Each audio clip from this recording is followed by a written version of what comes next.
Good morning, everybody. Semi-retired Bob here, and today I'm going to give you my top 5 tips on how to succeed at the carnivore diet. And if you stick around till the end, I might even have a bonus tip for you. First, I want to start by welcoming everyone to the channel. If this is your first time here, I am Semi-retired Bob. I talk about the carnivore diet, all things related to the carnivore diet, and a few other odds and ends along the way. Hang on just a second, I gotta cross the road here. Make sure I don't get hit by a truck. It's a beautiful day here in North Carolina. The sun is out.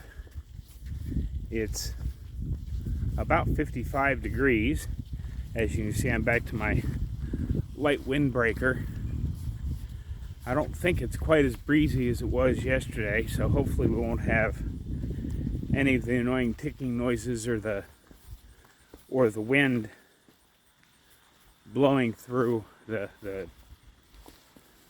microphone, making all that kind of noise.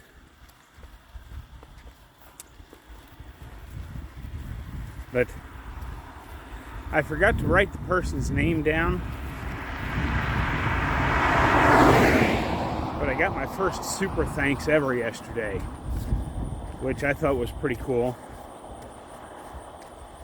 It's amazing how good just a couple of dollars makes an old guy feel. So, thank you to the person that did that. I like to try and say names,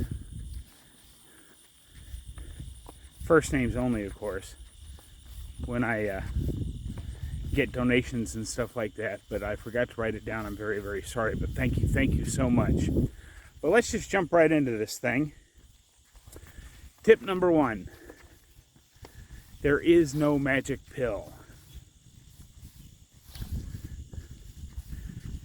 In my case, I spent roughly 40 years sinking deeper and deeper and deeper into sickness, getting worse as it went.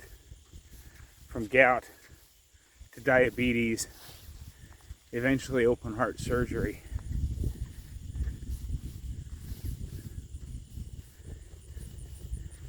You cannot expect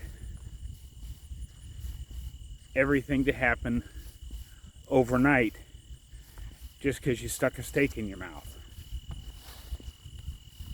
But the good news is that for most people it's not going to take you 40 more years to reverse all the damage that's been done, because your body is much smarter than that.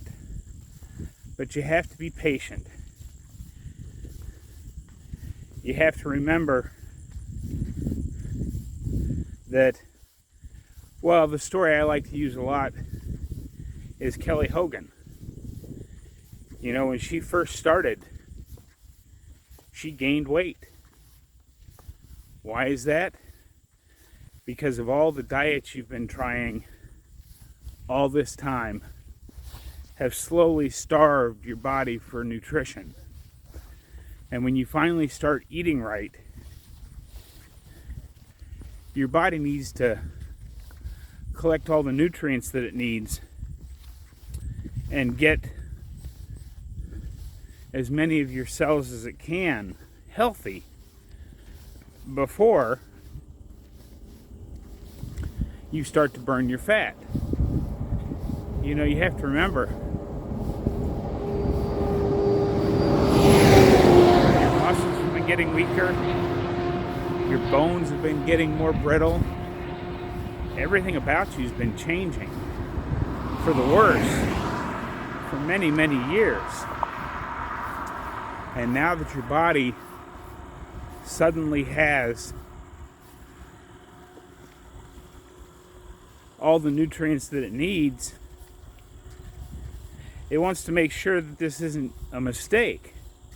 So it grabs all of that stuff and starts fixing everything that it can first. And I believe in Kelly Hogan's case, she went 6 months of slowly gaining weight. But then, when her internal had finally, healed, or was enough on the process to healing that it felt it was time, it then began to use the fat stores. And then the weight began to come off. And look at her now. So you have to trust that it's going to work. And for some of you, you may have a lot. Oh, sorry, my ear itches just a little bit. I thought that was completely gone, but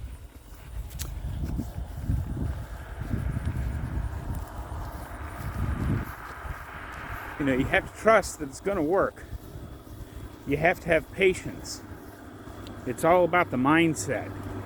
You have to remember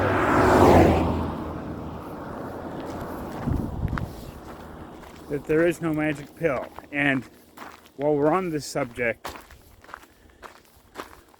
while you're out there watching other channels, remember there's no magic pill. There are, as you saw in yesterday's video, lots of snakes and snake oil salesmen on the interwebs today. There are many people out there that want to sell you a pill or a powder or a supplement, or if you just do this every day, you'll drop 50 pounds overnight. None of that stuff works. There are some things that will help some people in a small way. But those fall under the 10% category. You don't need to worry about any of those till 90% of your journey is done.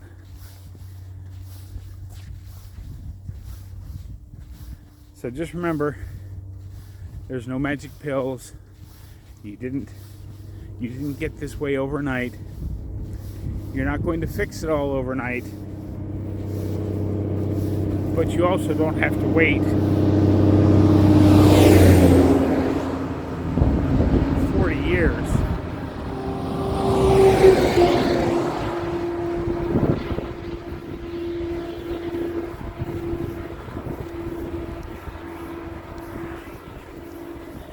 Those trucks seem a lot louder than they were back when I drove them. Is it just because I'm trying to record a video? Or are they making these off-road logging trucks louder than the over-the-road trucks? I don't know. Those seem really loud. Point number 2, or tip number 2.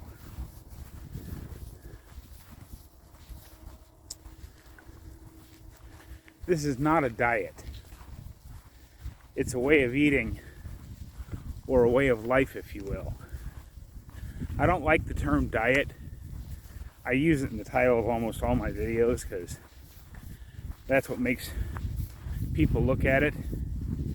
But other than this one, think back to every diet you have ever gone on. If it had worked, you wouldn't be here now looking at this, because you're still searching for a way to lose weight. But we need to stop worrying about our weight. I know it's the number one measure that most people use, but the scale is not your friend, and it is certainly not the best measure of health.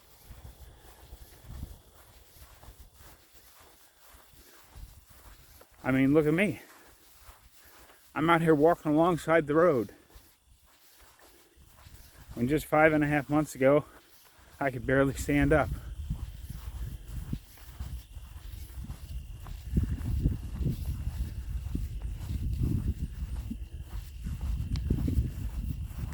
And the reason all those diets that you've tried in the past fail is because there's some form of starvation or deprivation going on. You're depriving yourself. And that doesn't work over the long term. Look at that TV show they had a while back. I don't even know if it's still on. I don't watch much regular TV. I tend to pick the things I like on Amazon and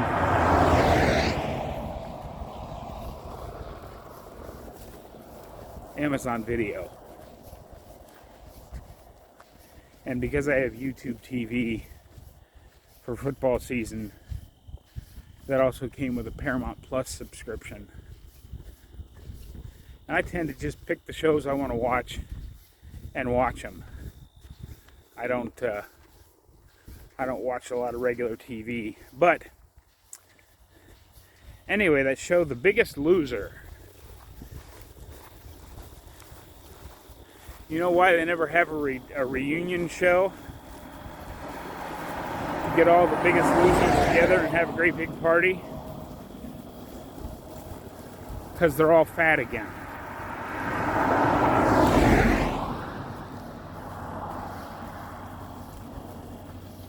Because it's counterintuitive, but the research is out there. You can watch Dr. Jason Fung and a few others to find the actual research on this. But contrary to popular opinion amongst certain crowds, when you reduce your caloric intake, your metabolism actually slows down.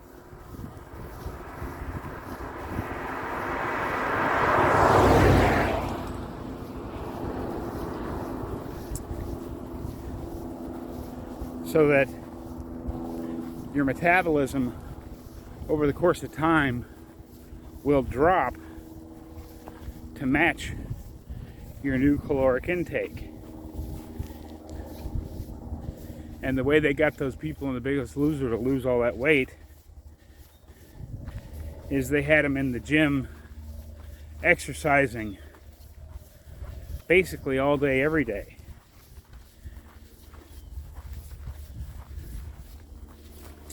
And because they were on a calorie-restricted diet, that does make their insulin drop down to unlock the fat-burning mechanisms.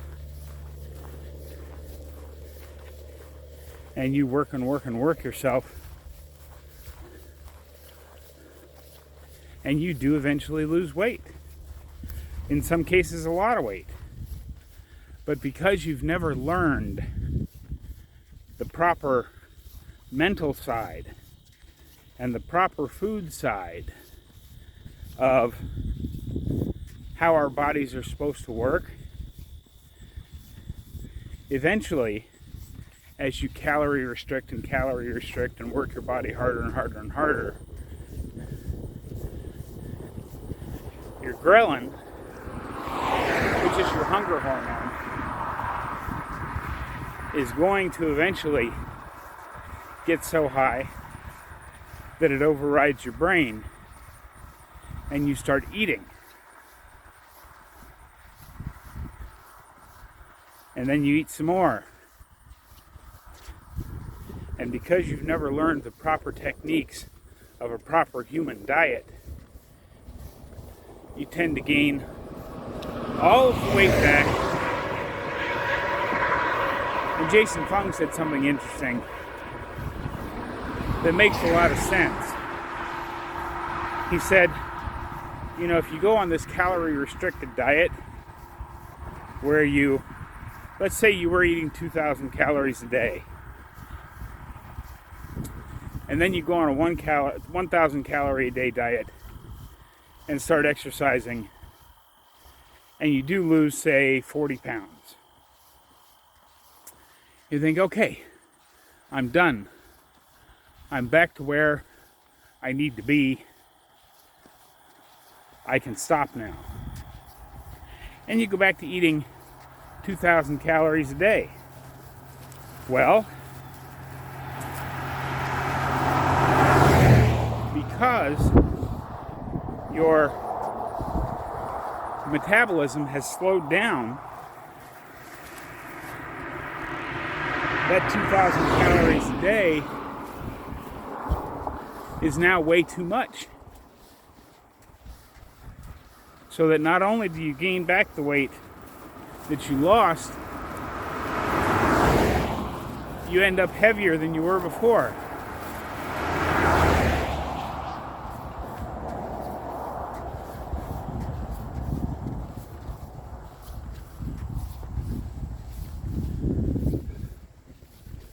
One of these days I'm going to explore that sand road there, see where it goes. And if I get half my walk off of this busy highway, that'd be kind of a bonus, but I'm not sure where it goes. I'll have to go explore that sometime real soon in the truck. But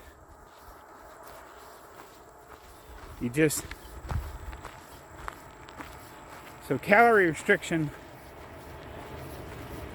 doesn't work in the long term. It just doesn't. There are studies dating back to the 60s that show this. And that's why I don't like to think of this as a diet. You have to think of it as a new way of life.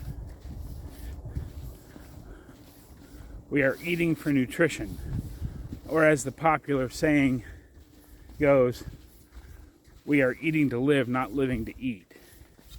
Eating is just adding fuel to our body. That's all it is. But if we stop thinking about it as a diet, perhaps we can mentally adjust for the long term. Tip number 3. What not to eat is much more important than what to eat. Because, if you have, let's say you really like chicken and you're not a big fan of beef, well, what's that going to do to you? It might slow your progress because you're not getting enough fat. Of course, the way around that with chicken is just make sure you fry it up in some bacon grease and then add butter to it. But as long as you're eating the foods on the proper human diet scale,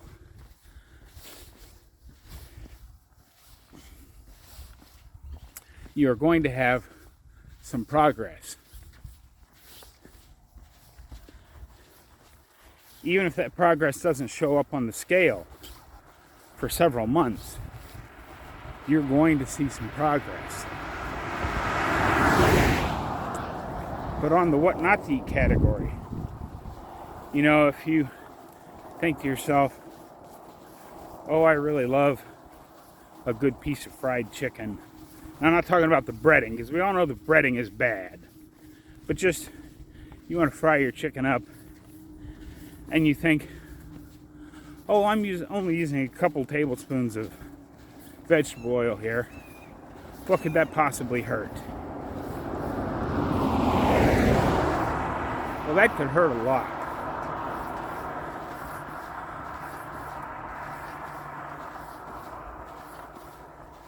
Because vegetable oils are terrible for our body. they cause inflammation. And instead of seeing a little bit of progress because you ate chicken instead of fatty red meat,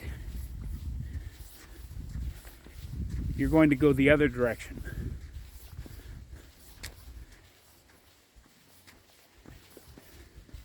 You're not going to make progress. You're going to be sliding backwards.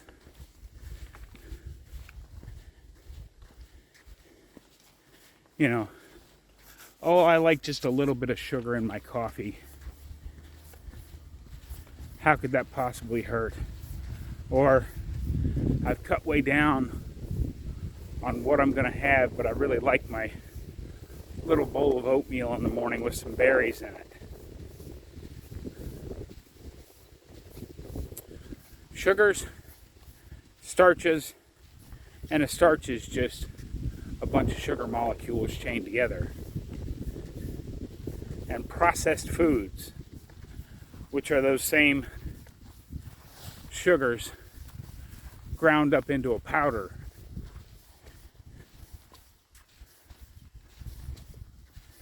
And then injected into a mold and pressed out into some pleasing shape. And then more chemicals are added to make it taste real good.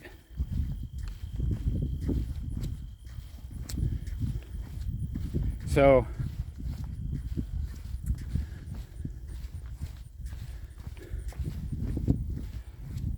what not to eat is much more important than what you do eat. Oh, and one more thing. As you're transitioning, I've talked about sweeteners several times, but as we continue, as we get closer and closer to being fully in on carnivore or keto, whatever way of eating you're targeting, know that eventually, whether it be at the 20% mark or 50% mark, or this might be one of your 10% items. It's very hard to say. I can't say for sure this is when you have to stop it. But at some point, you're going to have to stop the artificial sweeteners as well. And the reason, I think I'm going to turn around here because I've gone quite a bit past where I went yesterday.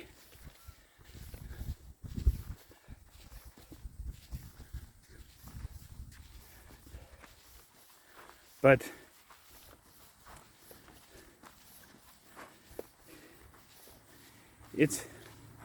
there's a lot of research out there that the sweetness, even if there aren't any calories in it, makes your hunger hormones go up. So that in most people, having even artificial sweeteners makes you more hungry, more likely to snack. And snacking, as we discussed in several videos, snacking is the real bad guy in all of this. Because, eating 4, 5, 6 meals a day all throughout the day, eating 6 or 7, 8 or 8 times with snacks, keeps your insulin spiked all day. And it doesn't even have to be a big spike. Any amount of insulin elevation blocks the burning of fat because insulin is the storage hormone. So no matter how hard you work, if you're eating, especially people that stop their workouts halfway through and have a power bar or something, if they're trying to build muscle, that's one thing. But if they're trying to lose weight, they're never going to get there having all those snacks because they're keeping their insulin high. But that brings me to point or tip number 4. Fasting is your friend. But, as I've said before, you can't just start off and say, oh, I'm going to open up this new way of eating with a 20-day fast. You're never going to make it. You need to slowly build into it and let it come to you via your hunger and satiety hormones.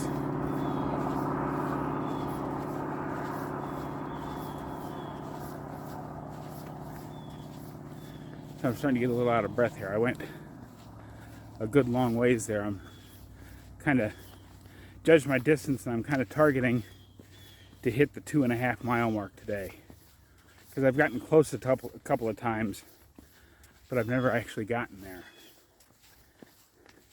So we'll see. But start by eating your regular 3 meals a day. And then skip breakfast. Because if you start on 3 meals a day with no snacks, that's going to start the process.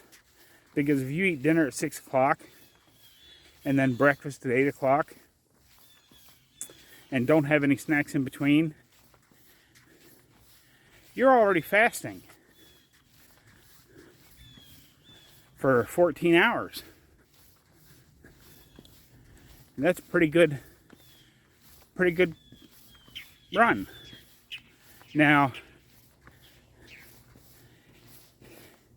if you wake up one morning and go, I'm just not hungry, I don't want to eat breakfast, then don't. You're there. Eat your lunch at noon, your dinner at 6, and now all of a sudden, you're up to an 18-hour intermittent fast,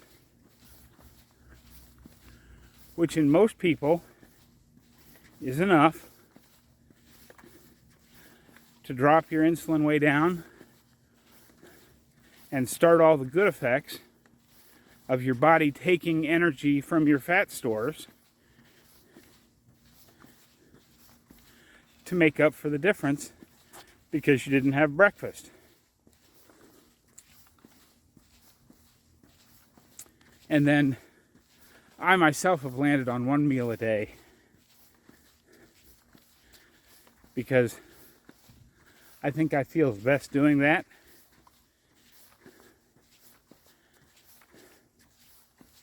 And that gives me, depending on when I eat, 22 to 25 hours of fasting between each meal.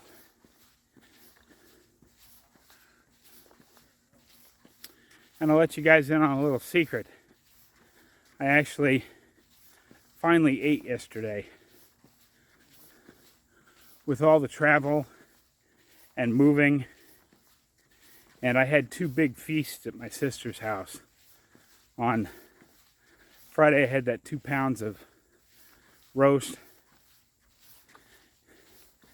And on Saturday dinner I had almost 2 pounds of modified rouladen.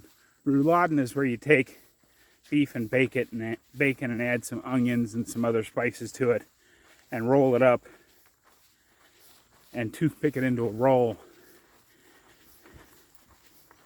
and then you basically stick it in the crock pot all day.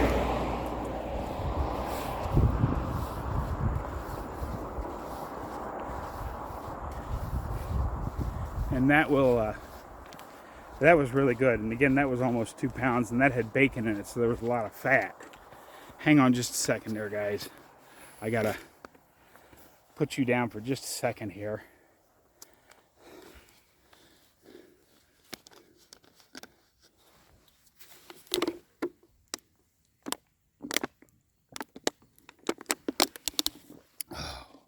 Sorry about that. The sun feels really good, but it's actually starting to get hot being out here in the sun. I wish it was just a hair warmer when I started the walk so I could leave this jacket at home. Then my arms wouldn't be so sweaty. But anyway, so I had basically 2 pounds of meat on Friday and 2 pounds of meat on Saturday. Because I was driving down here on Sunday, I'd already planned to just not eat that day. I got up Monday and I wasn't hungry. Never got hungry. Went all the way through Tuesday and I wasn't really hungry. And to be honest with you, I wasn't super hungry. I won't even say I wasn't super hungry. I was not hungry yesterday, but I hadn't eaten since Saturday night. So I thought, well, I don't want to go on into a great big long fast. So I made my usual about 2 pounds of hamburger, and I only ended up eating about half of it before I was done.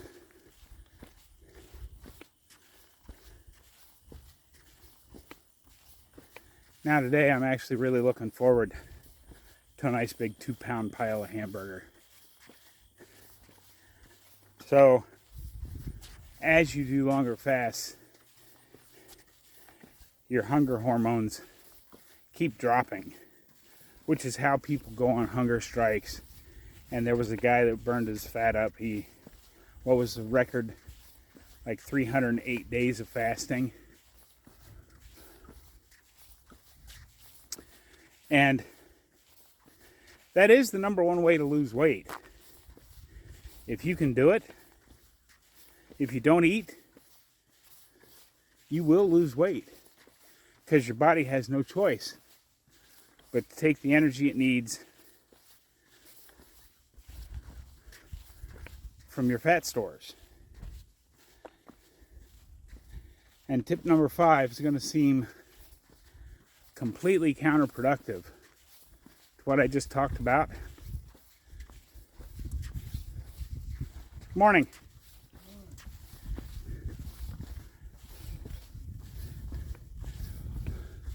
Guy out working on his flower beds turned around and looked at me like I was crazy walking down the road talking to myself. But tip number 5, and this is one of the biggest mistakes that people can make, and like I said, it's going to seem counterproductive from where I just talked about fasting, but eating too little is very, very bad. It's not the worst thing in the world, but it's pretty bad. Because what happens when you eat too little, and I know how this happens, you know, our whole lives we've been told portion control. Don't eat too much. Don't eat too much, you're going to get fat. You know, it's been drilled into us because every diet we've ever been on has been some form of semi-starvation diet. And if we eat too little, our body will think it's in another round of starvation mode, and it will hoard everything we give it. It'll just keep storing and storing because it thinks that we're in a time of food shortage. So, as Dr. Berry says, eat until you're comfortably stuffed. And if you do that at every meal, while you're working up to your intermittent fasting, whether you're eating 3 or 2 or 1 meal a day, eating till you smack on your belly a little bit and go, oh man, I'm stuffed, I couldn't eat another bite. Doing that, your body will eventually learn that, oh, we're not actually starving, we're getting good nutrition, and we're getting plenty of it. So let's get down to the business of healing this body. And that's when the magic starts to happen. I know this is a hard concept to grasp for some of us because of our 40, 50, or 60 years of indoctrination into the eat less to lose weight diet plans that have a, what is it? I saw a stat on that. On the 5-year average, have a 98% failure rate. So, if you're in that 98% that has not gotten the long-term results you wanted out of a diet, you are definitely in the majority. It's a hard thing to train yourself to, but eating till you literally can't eat another bite is much more beneficial than saying, oh, I'm just going to have this one little piece of steak and that'll be plenty for this meal. That's a mistake. And it's a big one. I want to get a couple more steps here, and in that flower garden that I've been talking about the last few days, there's nobody out in the yard right now. So I want to go ahead and see if I can't get a little bit of a shot of their yard here.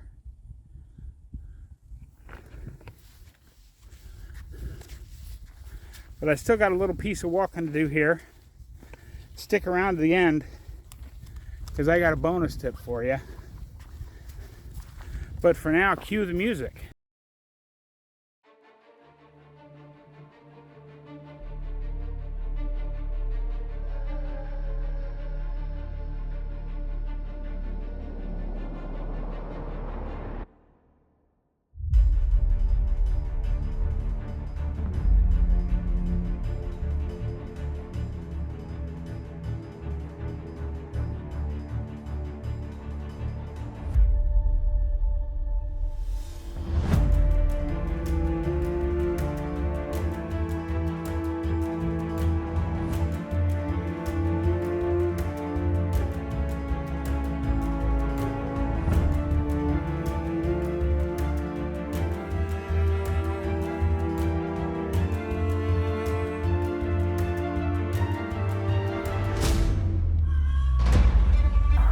Okay, cut the music. Thank you. Coming back into the backside of the parking lot here. Somewhere about here is where I'll put up today's mileage on the screen. But it's time for the bonus tip. Several of you have heard me talk about this before.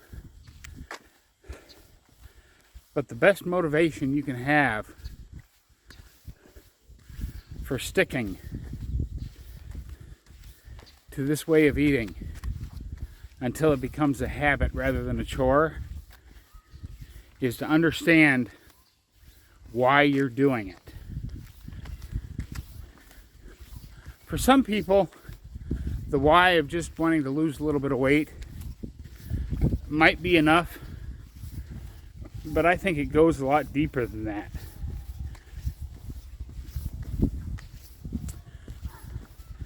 You know, what do you want to do? I mean, why are you trying to lose that little bit of weight? Is it because you want to be able to play with your grandkids, play with your kids, play with your pet, take a walk? Whatever it is that you want to do, that's your why. And if you keep it firmly in front of you, then that'll make everything easier. I've got a much more in-depth video about the why, and that should pop up right here for you. Have a great day, everybody. Don't forget to be 1% better today. Have a great day. I'll see you tomorrow.